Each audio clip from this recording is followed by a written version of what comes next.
se i tātou talo. Fo ila wea te oi vi inga le whamanu ma le whanetanga i o vai. Lo ua tua ma lo tupu. Hallelujah. So male alo ma le nganga pa ia. Mato mumali fiafia u whamanu yanga. Vivi e o mato loto. Fiafia o mato loto le li e mato mumali i tu lao le taulanga fiafi.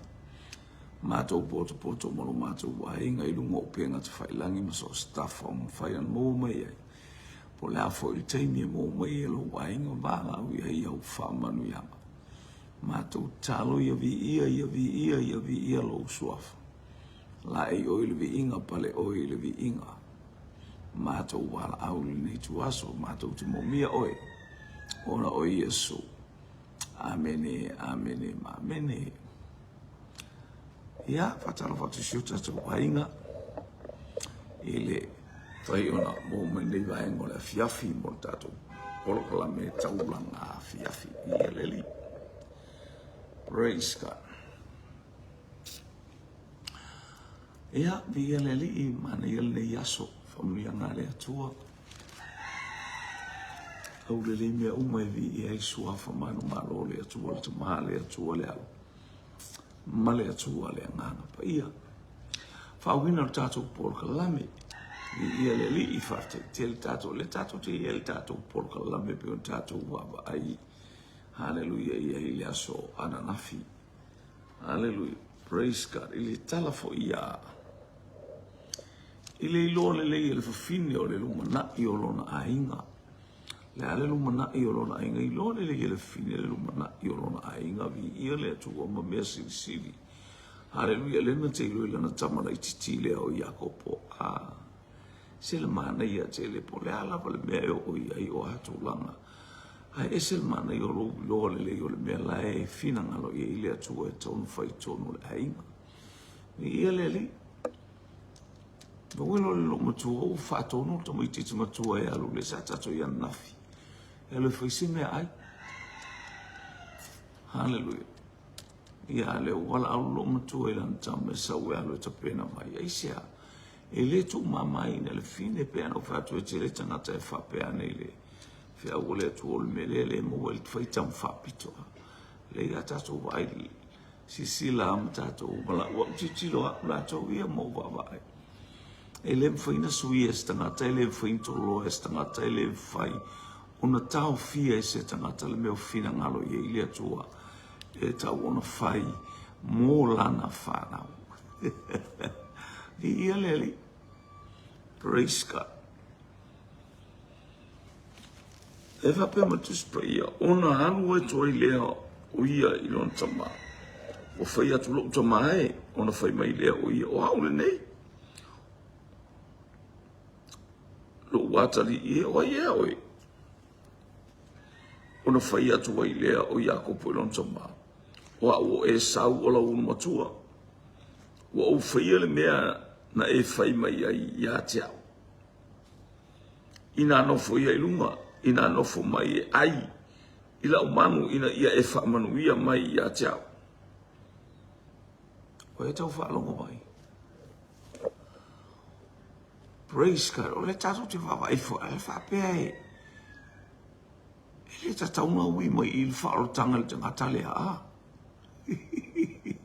Ai se laro tato I le walu. O le nofo ma le tama atu sa tato wa me. O mato ape pelo ape a tato tutu wa ele tūlanga le tato. O le sila whanga le atu wa me le ufai. O le whatau nuina leo o lana o le mena ia tau le whawhine. O tau I vinga le to tono o lona a inga e lela I titi.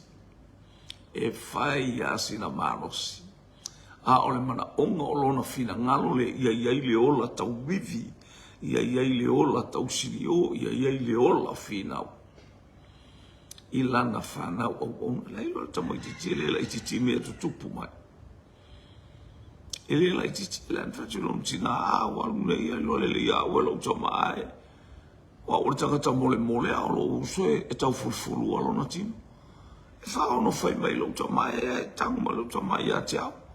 E salu leo, e sale leo, e lefa mai lo fina, sau e alu. Sau e alu. se le matautia pe ua ai o le mola atu pe awe o se tufa atupu whalawelave pe a tato wai le winga le o le tino ai a tato wai le mea o saunia e le atua e maufa le loto ma tato wai i le sili e se mau tato wai le itu lilo whale nganga o le atua e le ma whaamtalaina ni upua stangata. Haleluia. Ao lea nganga o lea tua e pai mai, pai atu, pai ane, pai ifu. Tato stau whaiva wa aia i whaamanu yanga lea tua. Hale evi i ai swafa o lea tua. Ona whai mei ei lea o isa ako ilo nā tari. Lo watali i e whapewhea ona e wawe maua. O ia whai atu au wana au mai i o ulima e lea li i lea tua. Whanonga na whasmele. Leo whesili ta maaswale. Hoka le wawe. Ua te i le ta maa. Atono i o se alunga o. Se isi alunga na fiu e whatalitali. Na fiu e whatalitali se alunga fo o e sau e whai mai se mea ai. O se alunga le uofo le ta maa loa. Wai oi. Yo ofo i le tali le tamuti e toa fi mali, e toa fi le mu. O au o e sau la ulu matua. O au o e sau lo watani. No fo mai falo al talatus no ofo. E ma offa te malo i le vave na maua e lo na tali i o le amanu. E fai atu o whawhea na e iwi. Le angana au mai i a tia ue i o vale atua. Ave spazio e via le atua. Oka. O le fai al poca la me o fu le te no fu mo wava ai mo ti soli. Oka le matautia le winga ese mo le sili ese o lo tato atua. Me au fa poca la me le atua o le manuia e avere tamale. Fa longo le tala. Na ele moli mo pepelo i lumo le atua pe tato o te email tu la fono a. Wow, ila wali ele i se tu la fono a. Hallelujah, ele i ola tu la fono te email. Fato a mo wala tu la fono ya mo se le kai a Israel wi ai kupito a. Ai fa longo le fingo le tala. Oka. Ele o alu ese mafofonga o le atua o la sila le angolo tato ko o le atua o le langi ma le langi. Nate sila fia lo ulu fafo ma lo ulu fale. Hallelujah. Sila fia o tato loto o mana tona tunga o mea uma e penu fa mei. Hallelujah. O ola le fio ngā le atua lo ngā lue mai a sa ili o tato loto. O e tau maua mai le. O e tau maua mai tari le tau mai titi. Fa mai. Awana au maia i o ulima, i o uluma. Ele ali i lo watua po i ova lo watua. Ona fai mai ai leo isa ako ia Jakobu. Lo watali ie. So mai. Ina ia o tango i ate oi. Po oe o lo lava atari o e sau pele ai. To sa lewa pe. Pe e masalo mia a. A o le atua na te tu ua i ai. O le atua la i to tonu o le whainga malanga le tamaititi lea. Ma le malanga le atali lea. Na te sila fia mea uma ma le whatatia ngō le porokala me ma le porokala. Mai so mai. O pe o manatu toi. O lea la mona le toi ina. E lea o lea. Ai va ai le whainga e lea tu. O le ngai o inga fu ina whatino aisia. Lea nga o lea sila fia e lea tua. E te tauna ave uma mea uma i lea atali i lea. Lea nga o le lumana i lea o le ainga. Lea nga o le lumana i lea o lana tala le lei. Lea nga o le lumana i lea o totonu o kanana le nu o le folofolanga. Lea nga o le lumana i lea e maua i so se tasi e fato tua i lea tua. A mata mai a Jakobu. Lo watali e so maia. Ina ia u tango ia te oe po oe o lo ulapa atali i o e saupele ai. O soso atu Jakobu ia isa ako lona tama. Ona ia tango. Sorry. Ona ia tango mai lea. Ia te ia o fai mai. o le leo Iakopo. A o lima ia o Esau. O ka se atua ina awhai mawenga. Le mata utia o le... O lau whanonga le leo lau sanu le ala kiki. O lau whanonga le leo Iakopo. Ai langa no ke kanga kui loki. Makau lea lai le matau le ofu le solo atoa a. Matau lea o le ofu le solo atoa le ofu le masanina. O ofu ia o le ofu Esau le ofu lea. Le o tang tang so stay me tang tang o tamalo tino Esau o falling ai o tino Esau. O le leo Iakopo. A o le tino Esau telo o le leo o le whaoro tanga le mea. O le leo o le whaamanuianga lea. E whaalongo ma moe i lo leo. Tala lea Yesu. E whaalongo ma moe i le leo le taitai ma moe. E selmana ia. Ai al tino. O le tino fo mai aua e te fefe le tangata e fasi le tino. Ai e fefe i le fasi le tino ma le anganga. O ka se au le lei. O ka se matautia fo mai tamalo sole. Maka no tamalo elo le lei na vai. O elo le lei le vai o matau tamalo. Tango. Oh, sole. O le leo Iakopo. O le leo le ola. Tala nolo ia Iakopo le ola. Tala no ia opo le whaamanuianga. Tala no ia Iakopo le itu lilo le whale anganga. Ai atala no ia Esau o le tino. Tango. Nara tango a le tino mo. O le tino Esau o le leo Iakopo. Waia le iloa oia. Whaalomo, waia le iloa oia Aisha. O le toi ina e le iloa e ia le lumanai manuia o lona ainga. Le lumanai o le la ainga. O le tau mate, o le tau e pipi i pea. E tuli a le toi ina le winga lea o le tangata matua, o le suli na o le ainga, o le tangata na e avi e whaamanuianga le ainga. E le oiloa le toi ina peino whati ato e mai ai le taimina alua e le whawhine whesili po ranu whapea ia. Ai whamai le atua e lua nu unai to tonu ia te oe a. Mai ai le taimi e le iloa e isa ako lea whapunga. E nofo polonga le ulu matua i le lea. O le taunu unga lea ma le confirmation lea ma le whataunu wina lea. O lea fionga lea tua i le whawhini. Ai sole, tama. Fia ni tina matahala. Fia ni tina va ai whaamanuianga tafe mai to tono le ainga mai le whanau. Fia ni tina o lato tilo atu. Mo lato iloa atu le taunu unga o lato whanau. Lato, pero whati atu e peno whatu e atu e pole. Pero le aso ana nafi pora. Ai le i tilo tina o whai mai tala lo tina i a tea. To e o le aso a. To e lua aso o tilo tina. I elwa i aso a le au tinga ina silomtua.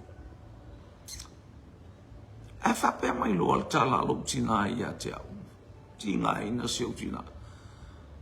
Wala au sianta mai wala au fiu e sau. Ano sau lo lewa. Malo wa mai oe. Wa mai oe. Wa mai a mai fiu. Wa.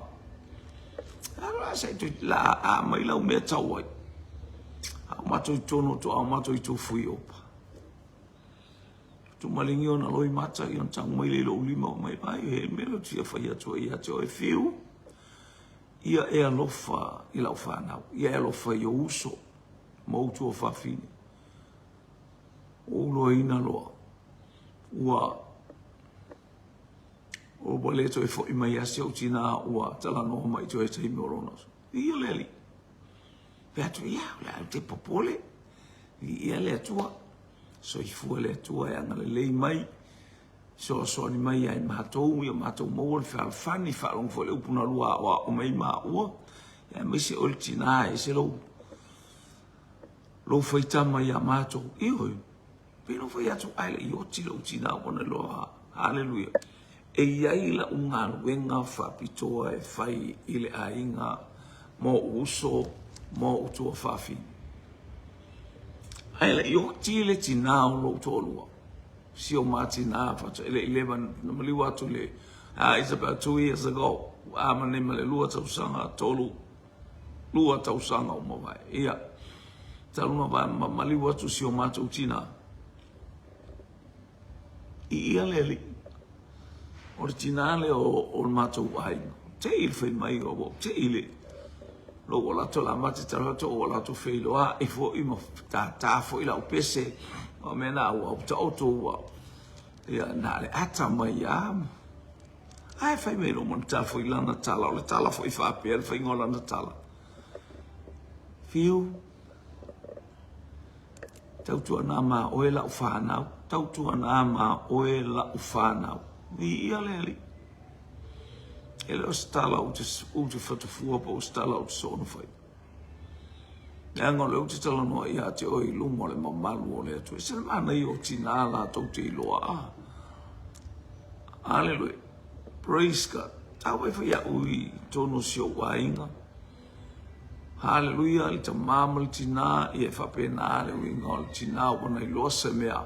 Hallelujah. Wana i loa se tangata e ato no fa morianga ia sa o pio be umol mato ai ngai sa vo in mato ai ngai tua ia ma e tauana mato tua tu haleluia o ma o pio sa ta mato tua ia ma si o mato ta ma si o mato uso lo foi el mato ai nga vi ia leli i tua o foi lo uso lo foi el ai ngai sa ia e tinga na tu le ai o le matai ia fai lo na tu langa fal matai ele foi tato fe so puai ele foi tato fe so puai o le matai ia o to we fatino ina tu langa o me ta pule atu le ai ngale sa utalo mai o lo ti lo matu e fai me le ai se ama o yo fai fiau ne i tato toso se esse alfa manu yanga na tafe mai ele to la me to fai mai ai io me na mate io ya tu ai mo fa longo tu ya to pese man na ia ale po o mo tato fai ta o mo tato fa longo ile te mi le e fa pe ai o le luone le ile tina tausi mai ale le tina ta ofi mai ale tina mea. Praise God. Hallelujah. Na tu watu ele atua.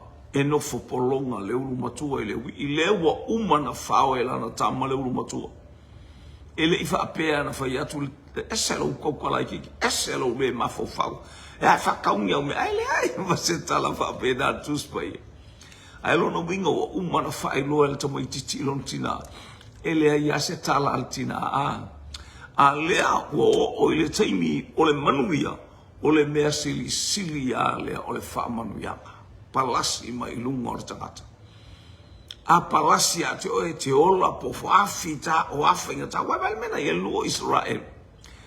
Tai mai luo Israel o tau nuu mai Moapi. Tau mo whai leo Moapi o le tupu o Moapi o Palako. O tau mo whai Palako e fasiot e tau whai a amile. E whai fi au le por perfecta lea o Palaamu. E sauna te fetu ua le no. Pino fato leo te vai o le tangata le manuia. O ai tu ai ngā whainga e whai ai po le whaiwhi au po ai na te fetu ua. Hallelujah, i se mea wa ita e whaiwhi po lea. Aia, a whaila ia te oe le whaamanuianga le atua wa uma. Hallelujah, ona whaau u le whaau unga la ia te oe. E te tupu ama e ola ma e wa ai le whaau unga tafe mai. Tafe atu, tafe ane, tafe ifo le atua i le ataimi ma le ataimi. O lowi loa le leo lou luma nai. Ea. Lowi loa le leo lou luma nai. O le luma nai manuia o lou wainga. Nau tala noa i le aswa nafi. Praise God. anga ile lumanai pero tanua ile ya ai kupito fa ole mi mito ta malo ile lumanai sa ia olona malo oi o taula itu ai me va i lumanai manuia o taula itu o va fatau o le au popoto mi mita i farao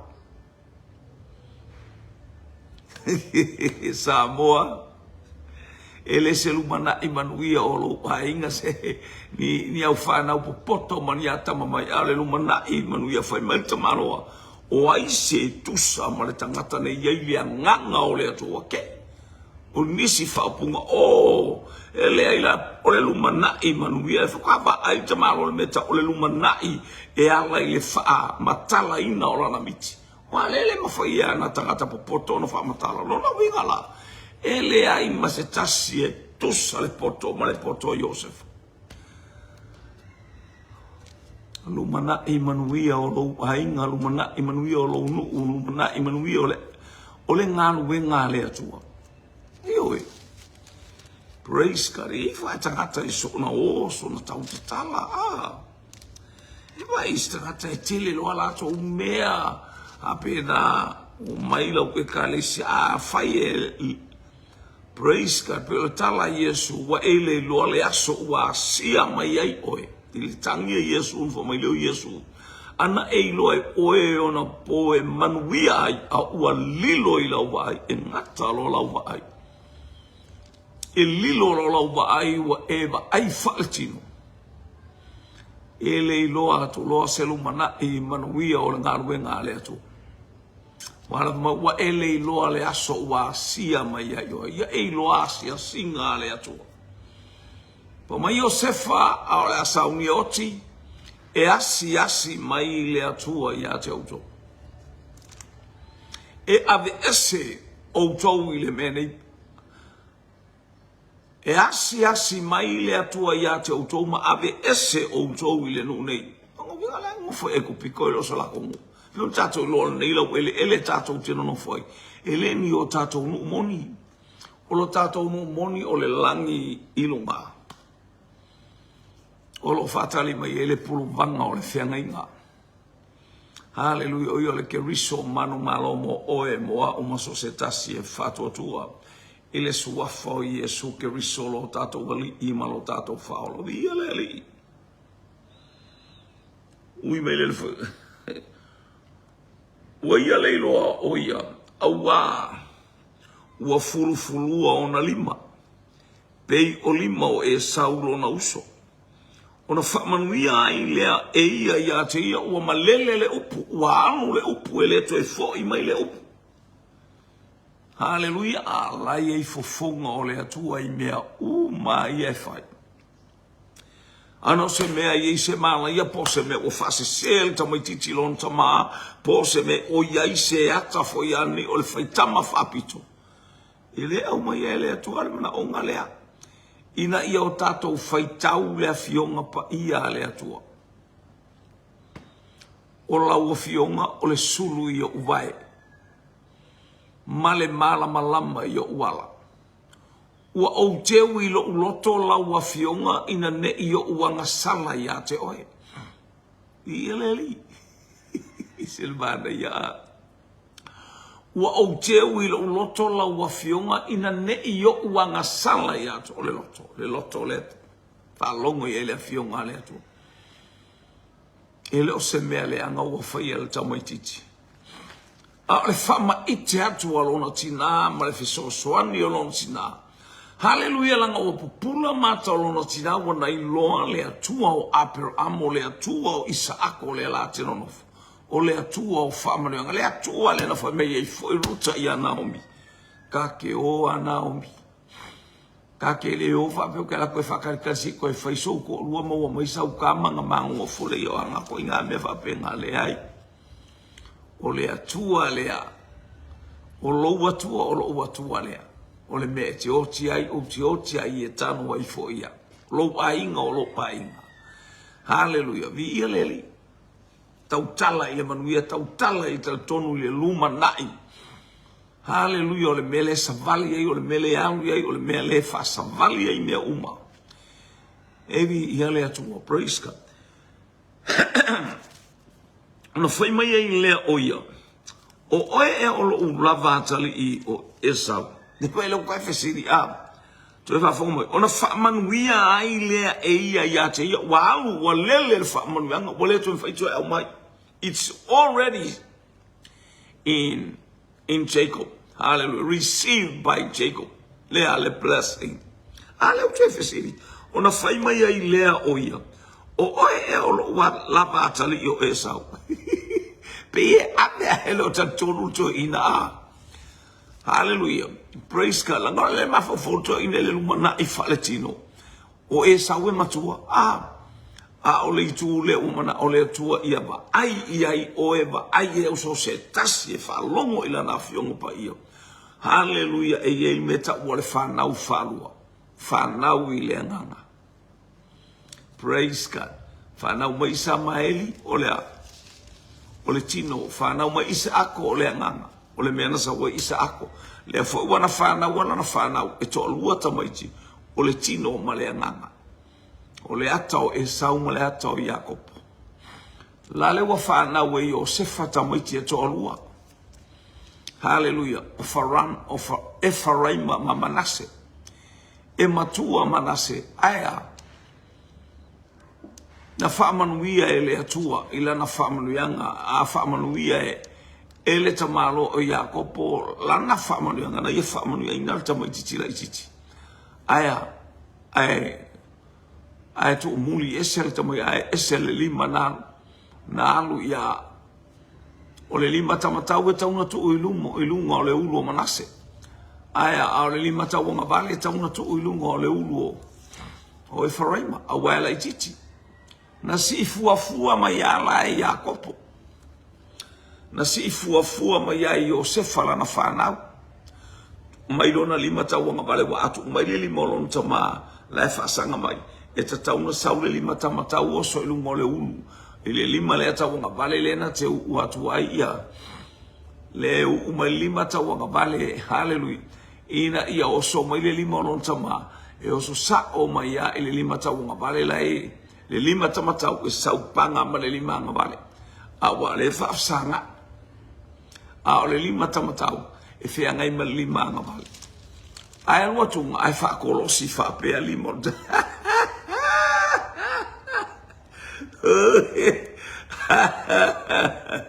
Hallelujah. Ai saunga le whaamaruianga. O le tatia whaapea o le ator sa tau loa. O le ator sa tau tau na oti le tangata tuai tau na oti le tino.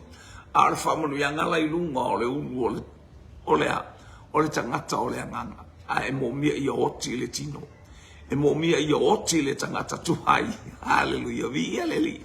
Ina wa ai whamanu ia nga e matautia le atua. Ina wa ele tue fesi. Tue fesi li ma ia tue inani. O oe e o lo uatali I o Esau. Ona whai atua I le o ia. O a ulava le nei. A ole koa. A ole toa vai no se me fese e la ngonga le leima ka malo ala. E la ngona le leima ta malo le tete. Io e lo le leima le keke la nga o ka le sa me se. Ai le anga le me fatto no alu. To a female il te lo so se me se ai ka foi fai. E che le ko e wa e che si se a qua du mo ka makalae. Io Amen. Ai ale meu fatonu ele atua. Po le afita o afainata o afutia o ame tele lo vava ai atula. E to a fimali e lau sila mala o vava ai. Ele leile atua. Praise God. Ona fai mai ai lea oia. Au mai ia te au te ai ile manu a lo watali. Ina ia o whaamanuia ia te oe. Ia lea. Ona ia watu ai lea ia te ia na ia ai wana. Au mai fo ia te ia le waina. Ona ia inu ai lea. Ai le mea ai toi sau le waina mea foua. Ole areto ma le waina. Praise God. Wa ai mainu o ka praise God. Ona ia watu ai le ia te ia. Ona fai mai ai lea o isa akolon tamai ati ia lo watali ia soso mai ia. Se ia songi mai ia tau. Ona ia soso atu ai lea. Ma songi atu ia te ia ua ia langona lena namu o ona ofu. Ua ia langona lena namu o le manongi o ona ofu. Ma taulia oe o ofu o le ofu il tangata o le whaau unga. O le ofu le tatia i le whaau unga le atua walangona il tamalo le na namu o le ofu. Ona ofu. Ma whamanuia ia te ia ua whapea mai whauta o le manongi o lo uatali. E pei o le manongi o le whanua ua whamanuia e le ali. Ia le ana utala no ati ati o le malanga le no mai ia ua pei o le manongi o le whanua ua whamanuia ia i le ali. O mai Israel alu pala amo e fetu. Mua te I pala amo le vai atu. O ile alu watunga o pala amo. Hallelujah. Ile o mainga o tangata ia to o luana o mai a pala amo e fetu pala amo. Ba ise I walu te fesili ile atua. E la tu pala amo e fesili atu ile atua. E fama ile atua. Awa e te alu, awa e te fetu. Ua le no ua uma ona o whaamanu. Ia lo ainga. Po waile tangata o ta pena sana fetu ia te oe po waile tangata o ba ai ona mata e leanga ona mata e tau mwhai e whaise me leanga ia te oe tau mwhai e whaatau leanga oe e tau mwhai e abe ese whaamanu yanga lea tua ia te oe e te ai ama e inu I whaamanu yanga lea tua e le aise lima palapala le aise leo palapala na te wha lea o ngā ina leanga ua sila fia e le atua o oe o le lumanai. O oe o le lumanai. Hallelujah.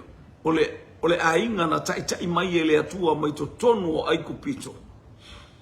O lona atali o lana whaapolo polo o Israel. E mo ilana fasioti atoa e le atua na toef. Na tanu e le atua ma fata atitia tangata. Israelu I le bao. A ua whana whanau le nu o le tupulanga fau. O le tupalanga o le lumana I manuia. E te tauna whaao oina le sabalinga le nu I tutonu o le nu o le wholofolanga. Ni ia le atua. E le leile atua. Se tato le mai pia le. Praise. O le manongi o lo uatali o le manongi o le whanua ua wha manuia e le atua. Oka. O e whalongo mai lo manongi, ma lo manongi, ma lo sasala, ma le nanamu o oe, pea e whaimea le lei. O le manongi o lo uatali, I e pei o le manongi o le whawhea le mea te iai, e lau manu ia lo manongi, okaya.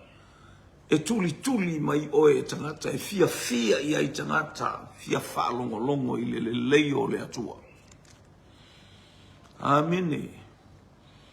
O le manongi o lo uatali I e pei o le manongi e fia maua e tangata e fia songi ai tangata I le sasala o le nanamo o le matango fia e whai mai tawita e pei o le sawi heremoni to I lunga o maunga o siona I lunga o oe I lunga o au I lunga o so se tasi le sau o le whamunu anga le anganga pa I e palasi ma I a te tato pe a tato whaia mea le lei pe a tato whaia mea silisili pe a tatou whaia mea matua mata ngofie vi I a ile atua. E leile ali. E leile atua I teimi umala. Praise God. Ia foa I atu e le atua I a te o ele sau mai le langi. O le ata o le anganga pa. Ia foa I atu e le atua I a te oe le sau mai le langi. It is symbolic of the Holy Spirit upon us, upon you. O le whau unga le anganga pa ia I lunga o so o se tasi. I ia le li, o e whatua tua I le atua, o e alolofa I le atua, o e whalatalata I le atua, o e fia I le atua, ma oli I le atua. Ia fua I atu e le atua I ate, o e le sau mai le langi. Praise God. Malelelei o le whanua, mea uma tātou te wa aine lau whanua ma le lau ele soli e o wae e tupu mai le manuia ma le manuia o le lau ele ale o sau ma le manuia o le whanua sau mai le langi ma le lei o le whanua lono winga pe o le awhio ngā le atua o me soli o wae soli o tātou wae o whaamanuianga nā mai le atua mi ia leli. Thank you, Jesus. Ia au na nuu ia te oe. Au na nuu ia te oe. Ia lewa tau mai. O manuia nā mai le atua tātou a tātou. Au na i le atua ma le loto maulalo ma le whamai. Tātou ilo. Tamatu a whaalongo nuu umai na ua mai le nuu mai ai kupitu. Eo o mai le nei vai tau. Hallelujah. Oi ila tau oe fatu i ese oi ila tau oe hallelujah le falo e au na ia te oe ele ona olo malosi ele ona so poto ele ona o so wa tamai a ole mana tele ole upu le atua wa ia feta la iai ina ia alu male mana alu male afi hallelujah le upu ua feta la mai ile atua ia fetu ina se fetu ia te oe. Ia manuia fo i se fa manuia ia. Fatatali manuia o le atuba. O le fetu o le se mea aisea waka lepe Yesu. Ta lepe Yesu mea malabo le whaafanonga o le curses. O le fetu o le mena eta o le whaafanonga e kongi mea ganga. Wata lepe Yesu. Hallelujah. Wa umana whātau i tātou e Yesu Keriso i lona toto. Mai le whaafanonga o le lalolangi. A watu ina mai ate oe le saolotonga te saoloto ai. Ma ia e loa le ala o mea uma e mai a Keriso Yesu. E pei ona moli mai e lo tātou to ma oile langi. E ala i lona alo pele o Keriso Yesu. Ia le ali. E le leile atua. O uma ona whamanuia e Isaako. Ia Iakopo. Ana se ia na se ia watu fo Iakopo ai luma o Isaako. Lona tama ona saua i leo e sau lona uso i lana tuli ngā manu. La le walo lo ubai la kwa balea fai mea sa salu la kwa malea Profesa Eva ia le foto asa mo le manu a tele tatou o le Eva. Tele tatou e ono fono solo ai la fai e isi me ai. Ma io le me ai manu ia isa we fai le me ai. Lo wainga o me ai e sa we fai le me ai. A we le sa we fai sa we lau mai le me ai. Ai le angal fai mai o le me ai to la to fai mai le kuka sa auto e se mai to o ka wa fa au popo le manu ia o le stamata. Tato i le mea ai e manuia e tangata. Nā le wala tu le manuia. A le fato ata mo e mai le ali faianga. Wa fato a saula o ta male en fa piane la na tala. O le ase au ngā ia te au matau le o le ba. Sila le ale atu le upuna lafo e tangata. Le ase au ngā ia te o le nei tofi o le woki lo fia ai. Le ai se fa moenga le sila ia ile atua la le wa atu la lo mai ui va ile afu mai al tamata va ile na savali mai oka e talo fai ia le se tafalongo pia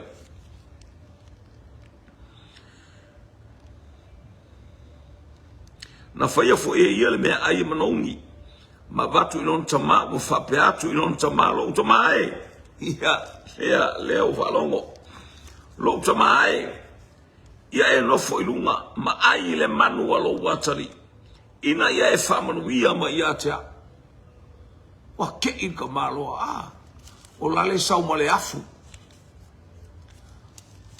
lale sau ma le tau a monga hallelujah praise God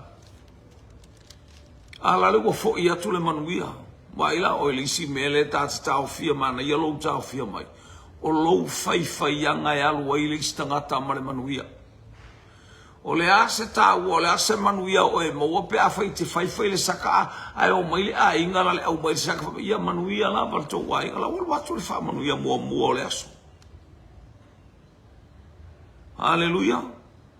La le wal watu le wha manuia a le ai whai bai mea le whanau. La le watu ma le ekalesia ia manuia a le ai whio ai me le whanau o le ale whai au tutonu e le o mai e wa aima. Ma fola mai le mea aina mai ala le ana le fai se rua ele ulu se liu tavi o ele mea tavi o ele me le ulu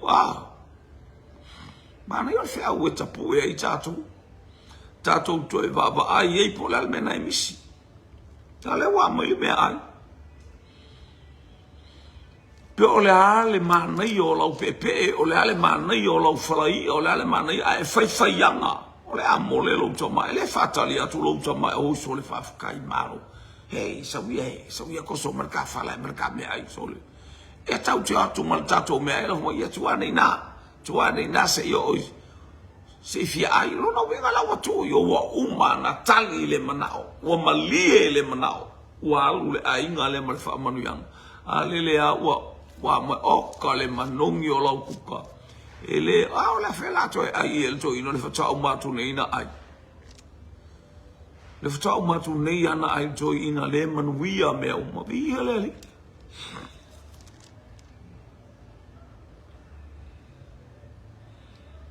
haleluia ona fai mai ai le o isa akolona ta mai ati oi e oi alo gole vesini matua fesili tau matea wa ngalo ya te ia ape wa tei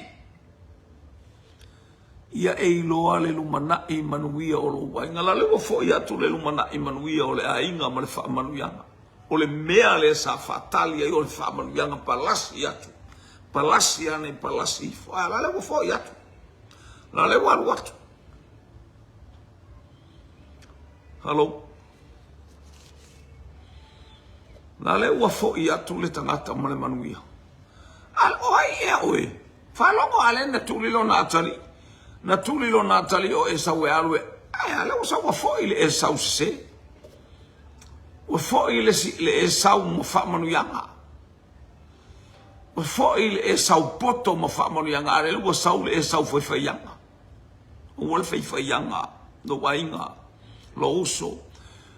Fai se mea taua ia lo tina ma lo tama alu le tae au i oe fai se mea ai o fo ile poelo e le si se no fo mastoi na fai fale le se mea ai e le anga lo wol te finga lo ma lo fa mo so fa tau mo se mea ai o mo se ai nga lata ne o se a se si ai nga o to o mo le mea ai tau samel tama e sa lo le mo mai te su mai sa ia fa la me tau ai ia vai oe alu finga venga e tuane na o te no te fai alu ale lo o mana fa manuia tanga tala ko fo ora lo fa manuia tanga tala wala ta wa tu al tama ale o fo vai sia ta pena le se me ta usami ai lo tama e mo ile po mo e alala o le fa manuia ngol me mo ngata a ola mo ile po te mo e te va de usu o lo foi lo fine le mate no fone ne mato ai e to te la fa na wela ngola o no fo alta ngata la to wi al fale ia o lo fine la le mo te no fota lo fa baba ia tu lo to lu ala a we o la ia na ia tu inga ruenga e fa fo ia tu ni mau ia aleluia e ala le tai ao tole tati te uma foi le tapolo kala me ala o ta fo i mai o ta o mo po kala me le wa to le tu lima le afi e un mal po kala me na ele tale le ono e pe ta fo le ono po se te ala i so le ono termina io le sa vole ai pongi le sorta te sau sole oka ta te vai mai ai lunga le laula web te tala to lo po to vai atu le laula na mai fei ma me ai tono ma sole o la le wa fa pulo mal food ka va o lo fo o le me ai o la to la pisi ai fai ta pena lana tama, ta pena lana whanau lea onga ala wa umar whanmita te la tu sole. Sole, praise God. Hato le babel whaingo saka whai. Oka. Hase mea tau mawhai. Iho i sole. Tinga antale fia aile. Te mtacha la tua ta ai. Ole ai whamanu ia lea tua. E o mai umala ufana waipe e le anga o fatula wafini. E le anga le o mai te ngata maa. Ai o mai le au anga lai o mai amani mame ai. Alete. Ia. Ia lea tua. Free fape na le lu ia sole. Ia lea tua. Ia o mai la ufana winga uta. Mai si au waenga. E wala au mai fo la so me ai ngai te fia. E wala au mai au waenga lai fafo e. Hallelujah por al me fia ai. Fatu pole. Ia lea tua. Ai fai ngā ruenga au tū mā ruenga vai. Ia lea tua. E o ai nei tau mai tia esele mana ia tau vivi tau sini oma. Le wa sau kambale. E kako i whanongo fo. Ona fai mai lea o isa ako lona tamai ate. Oi ea oi. Ona fai atu wa ilea o ia. O haula watani. O haula ulu matua o e sau. Whalongo. Ilea alua maka ulu makua. Awale se ulu makua. O haula ulu matua o e sau. O fea kau ia ngā ulu makua. Wale vangale ai. Elo le toi ina wa ame ese ilea. Ile ola fia ai. O umana faila na tala ilo na tofi ulu matua. O lea mea uke maua ilea mea. Oka. Fa matusia e peru lai tala no mai e peru mta pasu malua pe umarfe pasu limas flu. Wa fatala le e sawi mea pa ia ale atua. O le ata o le tangata wa fatala le I mea pa ia. Hallelujah na tuina mai o lai. Ale o tu ela tu lele o tu fai atu lona tamasa I tu fa mai ona fai mai I leo Isaako lona tamai ati o ia oi ona fai atu ai leo o lo watali o la ulu matua o Esau. Hallelujah. Hallelujah. Famunu yele atu ya jo el ni ya fiafi. Pa ia tu le tu manga. Yo ya ko ulu makuofo. Wa ba ai to ungole ulu matua. Ia pe ia pongi sal ta mai fai atu ia ia ta wala vale ta ungole ingo o Esau ale to fa ofi to o Esau la ulu matua o mana no fo fa ta ulu matua te lo tato te fa ta ua manuia wa mai le tua ia te tato I lo fale malo ainga male taimi lo ainga au e te fa ta la lei mea pa ia me na tangata na te le lo elu mana I manuia o lona ainga mo fa ta ulu matua ale usau le wo valo mo fe ngata o Esau a mele ngata ilo na ta o Esau lo sole kalo fai yo la ulu batu ale o te ta watu yo le metro la le ta o le pepelo le wata watu o le ulu batu le ngale o tau fai u fi atu hallelujah matau mo fai sa ili atu ale o nga wa ese manuia ya ilo le mea nga ima ya ile manuia o ma nga ima ya ile lumana I manuia o lo ainga yo te ilo la familia le tua ia te oi te no foi mai te tilo ia o mea lo fai mea lo tato faia po vave po ngese po tato fatalele awa e te fatalale hallelujah hallelujah ia te oi le lumana I manuia o lo ainga praise God. Fa matu fai pulea. Ua whalongo e sau I upolon tama. Ona tangi a wea I lea o ia. I lea we whalotu lotu. Ua whape atu I lona tama. Loku tamae.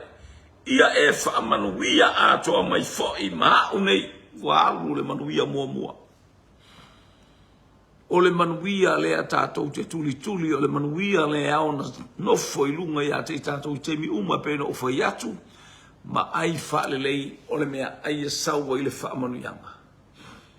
Hallelujah. Praise God. E oi mea uma tātou te whaia I luma o le atua. Hallelujah. Ele ai le atua.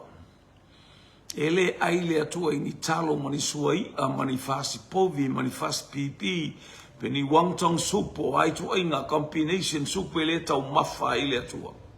Ale mana onga o le atua ia e loa whaane ne e ma whaavivi I le atua. ia e loa si tia le atua ilo na vi inga mo tatou whare ne e lo tatou ta mā oilangi. I mea tele ma mea sisi e se wana whaia mo oe mo au malau ainga. Hallelujah. Tau mafa le atua i le vi inga. E ai le atua i le vi inga. Praise. Ale al whane ne ta. Langa e malie lo na fina ngalo i le vi inga. E a fio mai e whatasi ma o whatasi ma o ia te tatou i teimi uma le anga oe o le tamo le vi inga. O oe o le tangata i loa whai vi inga wha mai tā vita la waia e lea unoa lo vi inga mala umutu. E lea unoa lo vi inga mala umutu i o wae me o whatu so se mea talu iai ia i loa ao na vi ia lea to a me o tutupu i lo wolanga o a me o whamanuia i lo wolanga o a me o e vai oni mea sale masani e lo wolanga a ua iai lo tilo atu iai whamanu anga tafe mai whaftai i le atua. E le ngata ina eva ai whamanu anga ia e whaftai atu i le atua. Ona o mea sili ma mea te tele ua whaia e le atua. Le aingo le atua le neia fiafi. Whaaua un tātou polo kalame. Praise God. Hallelujah. Whaaua un tātou polo kalame i le aso a tae ao i laufu. I lau porkala me taulanga a fiaf te te atu lau soi fua mo tātou ola. Lumana i manuia. Ba ai le lumana i manuia o lo wai. Tilo i le lumana i manuia o lo wai. Hallelujah. Ina ia manuia, manuia oe, manuia so se tasi e talia ma whaalongalongo i le afionga le atu o Yesu Keriso. O lo lumana i manuia. Le ai seisi ngoa i le langi ma le laulangi ufua me i le ola suma. Fal tu si ngā luenga la wapostolo ngā luenga lo mta upe fal lo fai upe sfurma le lua ma sfurma le tonu le ai se ngoi le langi wo fo ina mai ele ola na ole ngoi Yesu Keriso fo mai ele ai se singo wo fasili sili ina ele atua tu si a Filipi lo mta upe fa fo upe wo fo wa i mai ele atua fa manu yanga ole sua fo Yesu fasili sili ina le suafo Yesu Keriso i mea umu. Fo ili vi inga ili atua. O ia e toa tasi wana fo i mai le manuia moa umo oe mai tato umo. Ina ia o tato matua sa ili ia te ia. Tama fa manuia lo ainga ili ne ia fiafi. Tu mau ia te oe lo vi inga aluma le afi lau upuona o Yesu. Amene ma amene. Manuia fa inga maralonga o le afi. Hallelujah la ona e tautua ia te oe male nganga whamaulalo ona o Yesu Keriso. Amen.